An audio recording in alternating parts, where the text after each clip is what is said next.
ko tēnei te rehi tahirau ono tukau iwa.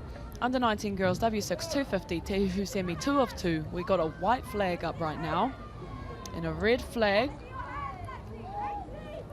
We've seen all these girls coming up together.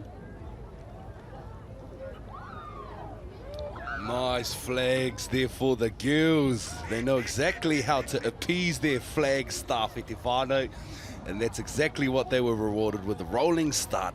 First one to come off the line, it looks like it was lane number 1 and lane number 5. E noho atu ki roti te ara tuarima ko Tauranga Girls College me tō rātou kāhui are 6 big alphas leading the pack and dominating like the alphas that they are out there.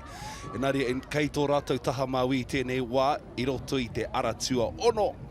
Ko Gisborne Girls High School me tō rātou kāhui are big booms. Yeah, it's going to be a bit of a battle between these two throughout. Ki roto i ngā whiringa whānui, kua kaha ki te tātou i te tokorua nei e whakangungu ana, e arehi ana i o rātou reihi. Nā reira, a kua nei tātou ka kite mina ka tūtuki i tēnei to allow them a space in the finals. Work it. I tēnei wā tonu ko te aratua ono ko hinu e Brooking tēnā, te toa o te waka mai ngā wakataki tahi.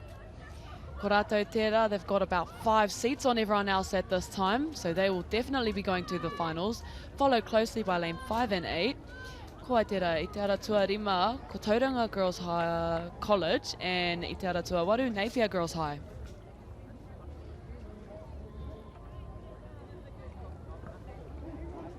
We have our winners right now out there in Gisborne. Foo, that's the smile of someone who knows they just made the finals.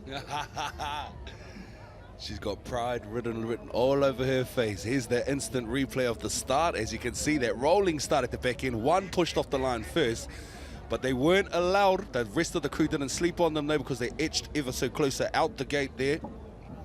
Here's that halfway mark, lane 6. That's where they established their lead. They were able to maintain that with position, a bit of a push at the front end of their stroke, kicking down the gate to sail through the finish line there to bag a place in the finals.